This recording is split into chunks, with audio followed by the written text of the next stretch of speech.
funciona si lo enciendo, ¿verdad? Antes de comenzar, quisiera comentar sobre el principio de que Dios redime todo lo que Él permite. Porque Dios es soberano, Él debe permitir o hacer todo lo que sucede en el universo. Si Él permite o hace cualquier cosa que Él no redimiera para un bien mayor, diríamos que Dios ha cometido un error. Pero Dios es santo y perfecto, por lo que no puede cometer un error. Por lo tanto, Dios debe cambiar todo lo que permite por un bien mayor. Es posible que no veamos o entendamos su redención en este lado del cielo. Yo no tengo que ser un piloto para montarme en un avión y viajar en él. Tampoco tuve que entender mucho de computadoras para escribir lo que ahora les estoy presentando aquí en ella. Pero un día vamos a entender lo que no comprendemos hoy, como leemos en 1 Corintios 13, verso 12. Ahora vemos por espejo, oscuramente, pero entonces veremos cara a cara. Ahora conozco en parte, pero entonces conoceré como fui conocido. Mientras tanto, podemos confiar en nuestro Padre, que Él redimirá todo lo que Él permite en nuestro mundo caído. ¿Se aplica este principio a todas las situaciones?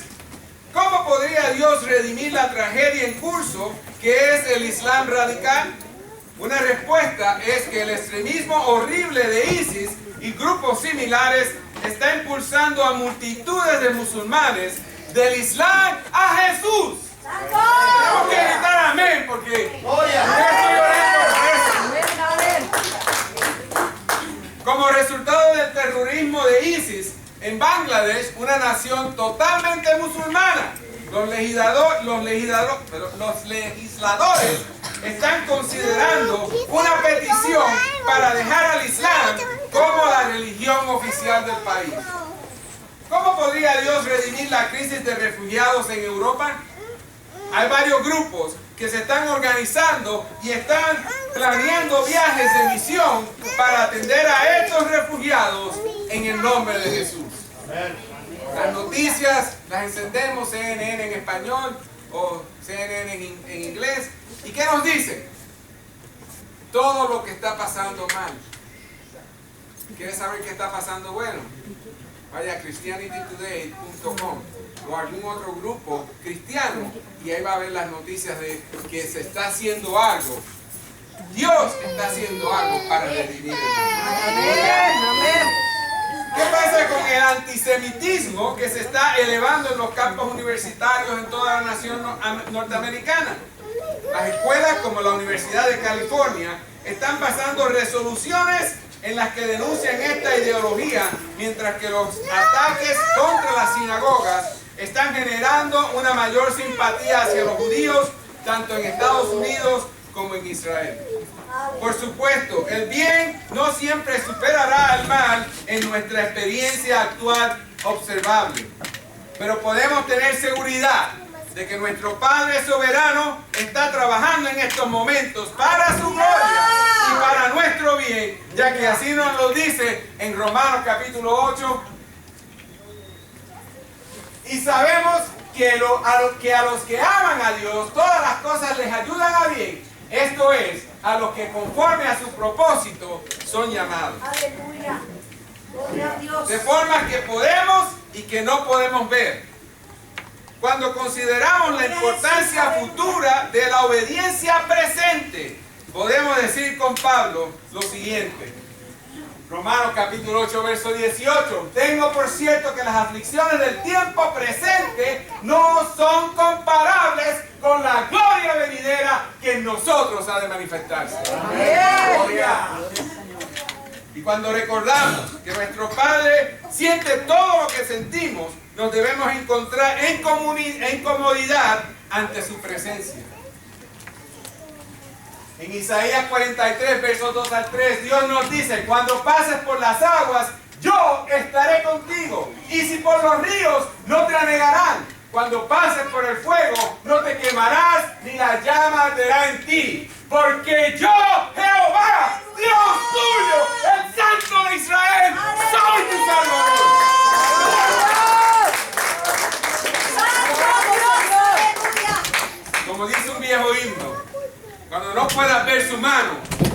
confía en el corazón de Dios. Eso fue nada más que el principio, prepárense porque hay carga. Ahora permítanme predicarles sobre nuestro majestuoso Jesús. Padre, te damos gracias porque tenemos salvación. Por la sangre de Jesús tu Hijo. Abre nuestros corazones y mentes, que tu Espíritu nos dirija al lugar que tú quieres. No se haga nuestra voluntad, sino la tuya, como oró nuestro Señor en Getsemaní. En el nombre de Jesús, el pueblo dice amén. Aleluya. En el libro El Príncipe Caspian, de el poeta, teólogo, apologista británico nacido en Irlanda, C.S. Lewis, el personaje de Aslan le dice al personaje Lucy lo siguiente: a medida que crezcas cada año, me encontrarás más grande. Pienso que esta es una bella ilustración del crecimiento espiritual. Cada año, según crecemos en el Señor Jesucristo, Él debe de ser más grande en nuestros ojos. Espero poder comunicar esto exitosamente para que Jesús sea más grande y glorioso ante nuestros ojos y nuestras vidas. Uno de los pasajes más ricos en la Biblia es la carta a los Colosenses. Veamos varias secciones de esta epístola, comenzando en el capítulo 1, versos del 15 al 22. Y por favor, si nos podemos poner de pie para observar respeto a la palabra de Dios. Y ahí nos dice: Cristo es la imagen del Dios invisible, el primogénito de toda la creación, porque en Él fueron creadas todas las cosas, las que hay en los cielos y las que hay en la tierra, visibles e invisibles, sean tronos, sean dominios, sean principados, sean potestades, todo fue creado por Él y para Él. Y Él es antes de todas las cosas, y todas las cosas en Él subsisten. Él es también la cabeza del cuerpo, que es la iglesia, y es el principio, el primogénito de entre los muertos, para que en todo tenga la preeminencia, porque al Padre agradó que en Él habitara toda la plenitud, y por medio de Él reconciliar consigo todas las cosas, así las que están en la tierra como las que están en los cielos, haciendo la paz mediante la sangre de su cruz.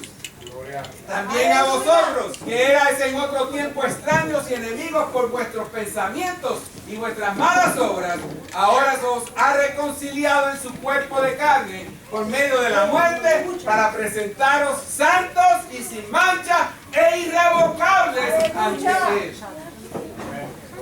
Continuamos con el verso 25 al 29 de la misma carta a Colosenses, primer capítulo.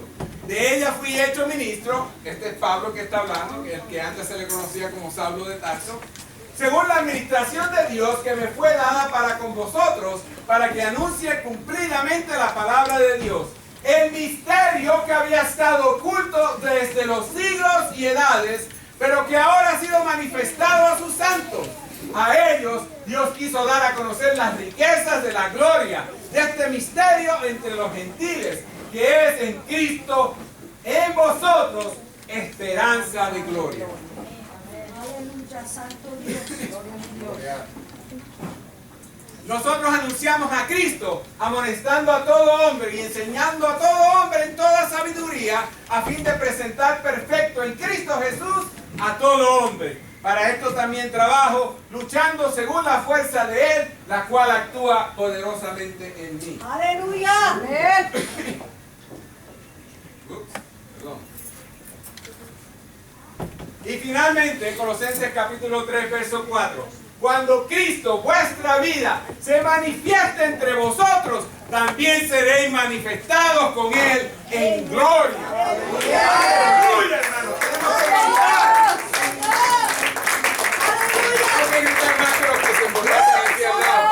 Tenemos un Cristo que es real, que ha dado su vida por ti y por mí. Y ahora, por favor, si pueden tomar asiento, con leche o con azúcar, pero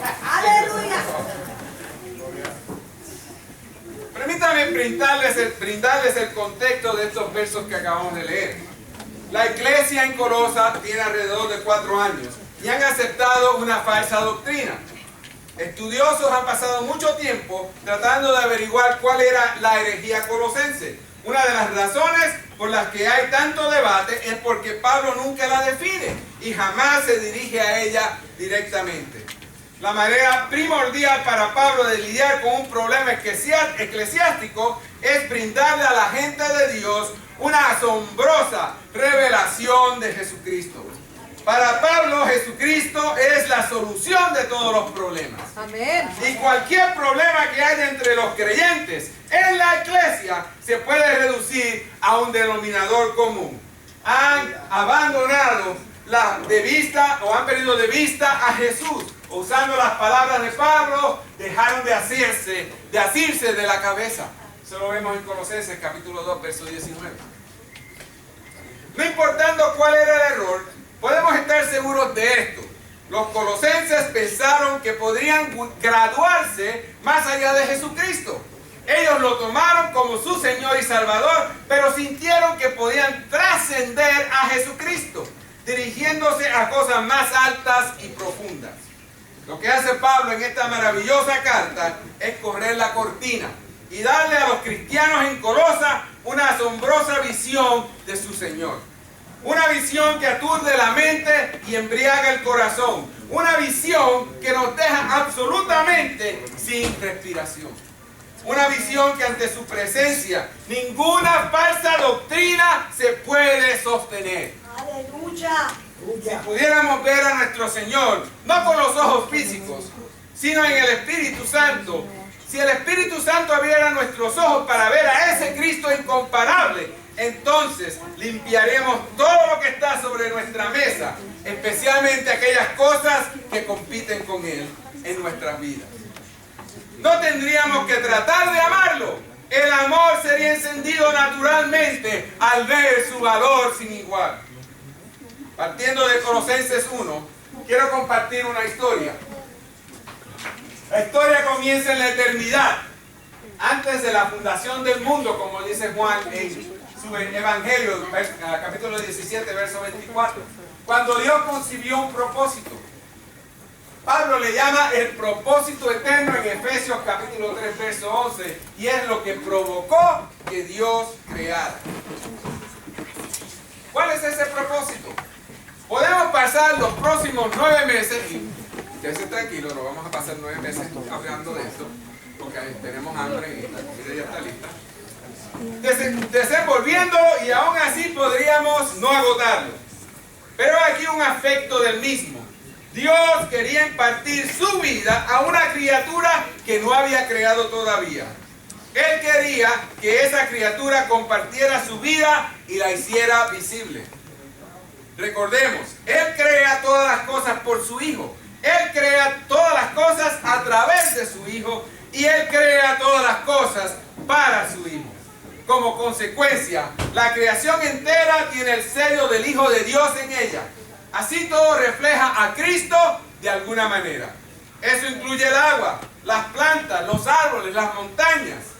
El Salmo 19 nos dice lo siguiente, verso 1. Los cielos cuentan la gloria de Dios y el firmamento anuncia la obra de sus manos. Pablo escribe en 2 Corintios capítulo 4 verso 6, porque Dios que mandó que de las tinieblas resplandeciera la luz, es el que resplandeció en nuestros corazones para iluminación del conocimiento de la gloria de Dios en la faz de Jesucristo. Aleluya. Cristo es el primogénito de toda la creación. Esto quiere decir que Él existió antes de la creación y es el heredero de todas las cosas creadas. Aleluya. Dios crea un jardín en la tierra y pone en el centro del jardín un árbol. ¿Alguien se acuerda cómo se llama ese árbol? El árbol de la vida. Génesis capítulo 2, 9 nos dice: e hizo Jehová Dios nacer de la tierra todo árbol delicioso a la vista y bueno para comer. También el árbol de la vida en medio del huerto y el árbol del conocimiento del bien y el mal.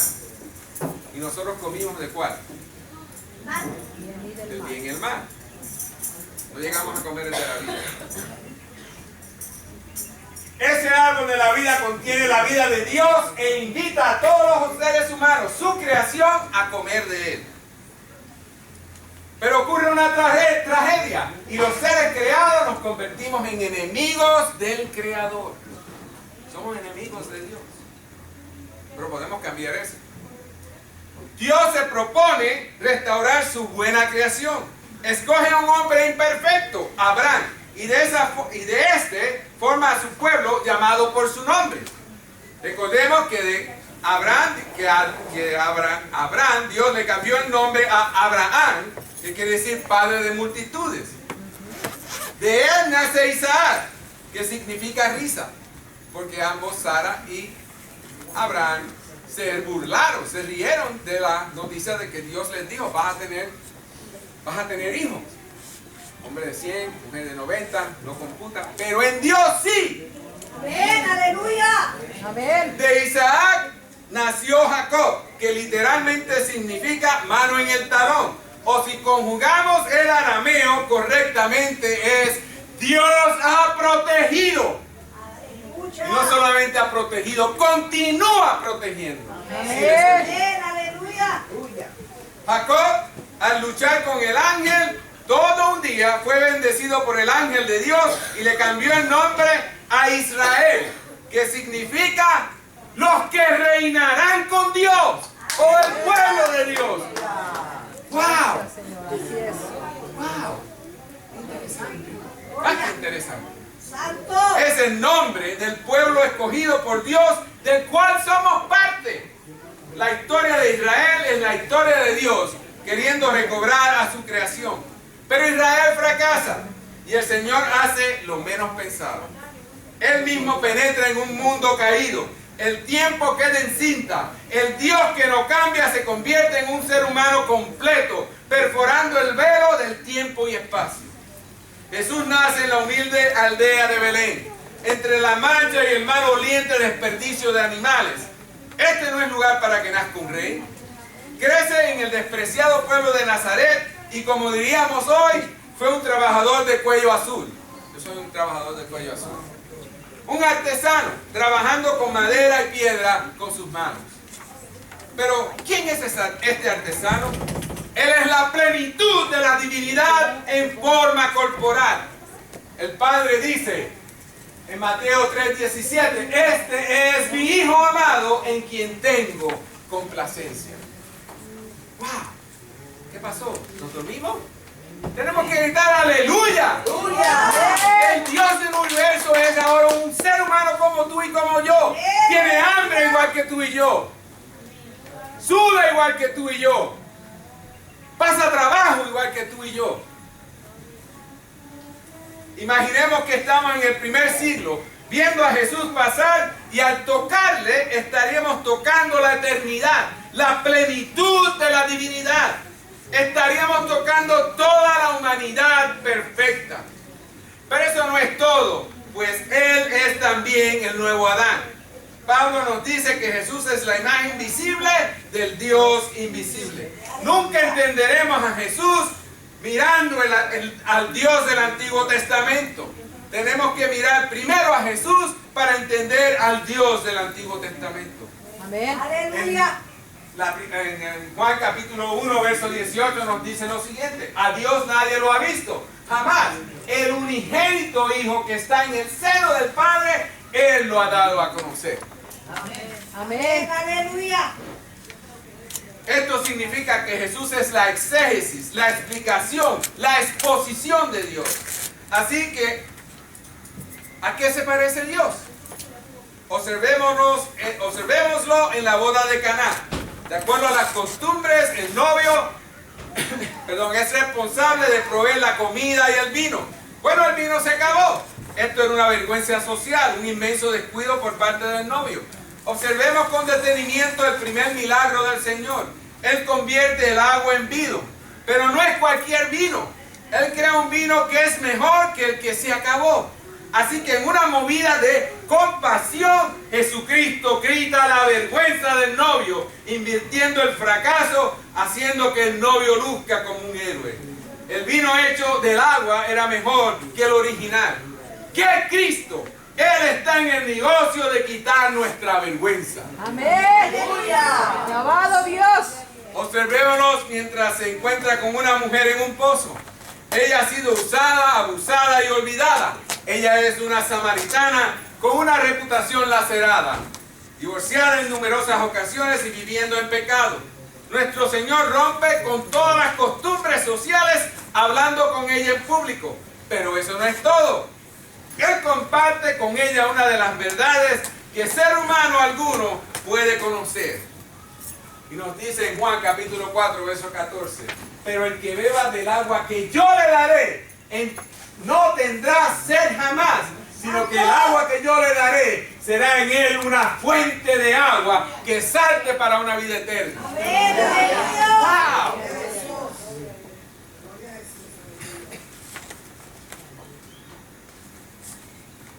¿Qué Cristo? Para él la gente es más importante que las tradiciones humanas. Miremos mientras una mujer sorprendida en adulterio es traída ante él. Ella es arrastrada como una muñeca de trapo ante una turba sedienta de sangre compuesta por hombres acostumbrados a enjuiciar. Miremosla, cabizbaja, llorando. Lo único que puede ver a través de sus lágrimas son las sandalias de los hombres, quienes tienen piedras en sus manos para darle muerte. Ahí el Señor de la creación, sentado frente a ellos, hace una declaración que traspasa cada corazón. Aquel de ustedes que esté libre de pecado, que tire la primera piedra.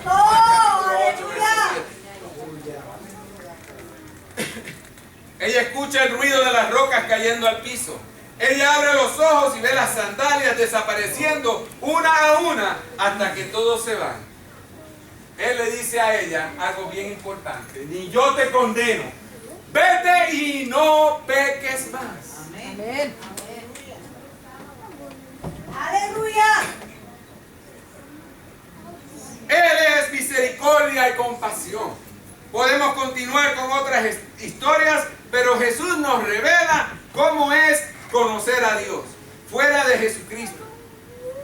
Él es el Dios encarnado. Corintios capítulo 15, versos 45 al 47 dice: así también está escrito: fue hecho el primer hombre, Adán, alma viviente; el postre Adán, espíritu que da vida. Pero lo espiritual no es primero, sino lo animal, luego lo espiritual. El primer hombre es de la tierra, terrenal. El segundo hombre, que es el Señor, es del cielo. Amén. Amén. Jesús no solo expresa la imagen de Dios, Él ejerce el dominio de Dios sobre la tierra. Hay básicamente 3 puntos de vista con relación al reino de Dios hoy día. Un punto de vista dice que el reino de Dios es el cielo. Todos estamos esperando escapar de nuestro pequeño planeta para estar en otro lugar.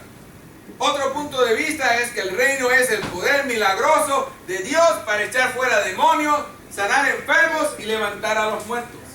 Otro punto de vista dice que el reino es aliviar la pobreza y hacer justicia social. Se trata de hacer del mundo un mejor lugar. Todos estos puntos de vista están en tensión el uno con el otro. Usualmente, si alguien cree en uno de ellos, rechaza a los otros. Permítanme darles mi definición del reino de Dios. El reino de Dios es la manifestación de la presencia gobernante de Dios. Jesucristo es el gobierno de Dios y la presencia de Dios.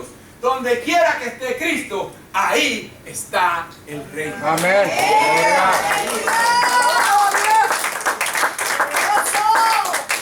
Es por esto que los padres de la iglesia dijeron que Cristo encarnaba el reino. Ellos lo llamaron autobasileia, el reino en sí mismo. Jesús es en él mismo el reino. Consecuentemente, no podemos separar el reino del rey. Pero más que esto, no podemos separar el reino de la iglesia. Cuando vemos un pequeño grupo de 12 hombres y de 5 a 8 mujeres siguiendo cercana y fielmente a Jesús, vemos la expresión embriónica de la iglesia. Ellos eran la comunidad del rey, la nueva sociedad que Jesús creó, donde Él es la cabeza. Cada vez que leemos que Jesús nos dice cosas como esta: yo soy la vid, vosotros los pámpanos. El que permanece en mí y yo en él, este lleva mucho fruto, porque separados de mí nada podéis hacer. Amén. Juan capítulo 15, verso 5. Gloria. También nos dice, ¿quién es mi madre y quiénes son mis hermanos? Y extendiendo su mano hacia sus discípulos dijo, estos son mi madre y mis hermanos, pues todo aquel que hace la voluntad de mi Padre que está en los cielos, ese es mi hermano, mi hermana y mi madre. Gloria. De Cristo.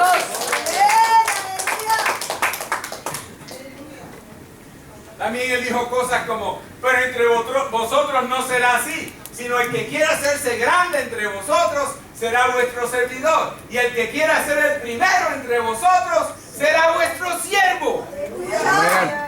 ¿Estamos viendo, hermanos? Amén.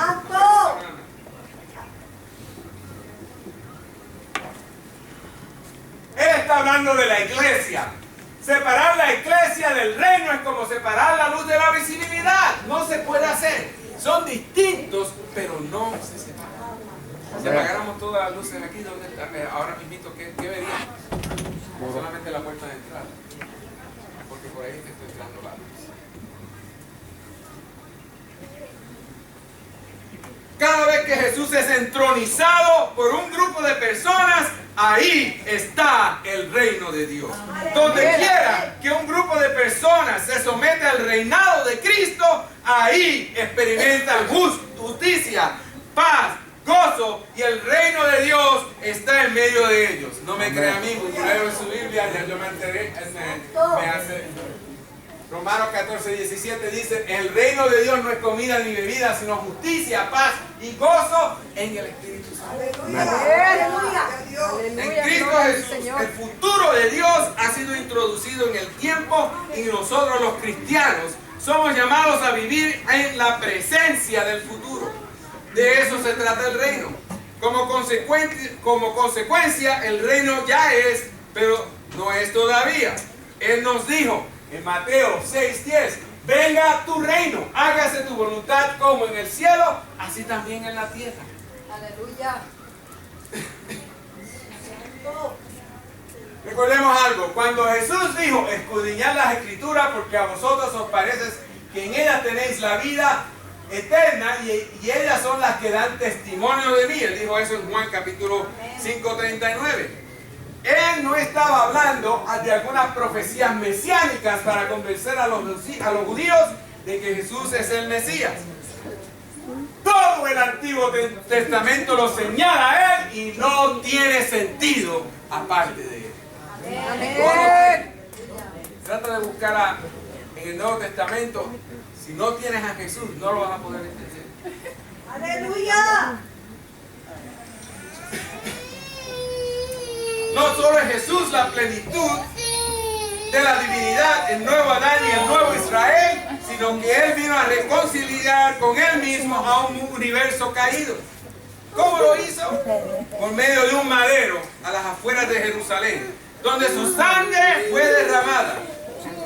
Y tristemente, la inmensidad de lo que Él hizo en la cruz se ha perdido. En esa cruz, Él tomó sobre sí cada pecado que tú y yo jamás cometeríamos. Gloria. No me crean a mí, leen su Biblia. Colosenses capítulo 2, verso 13 nos dice, y a vosotros, estando muertos en pecados y en la incircuncisión de vuestra carne, os dio vida juntamente con Él, perdonándoos todos los pecados. Todos. Ahí dice que me perdonó la mitad, no dice todos. Gloria.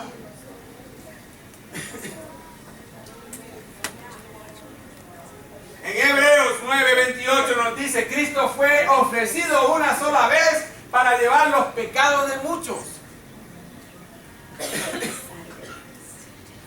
Él mismo llevó nuestros pecados en su cuerpo sobre el madero para que nosotros, estando muertos a los pecados, vivamos a la justicia. Primera de Pedro 2:24.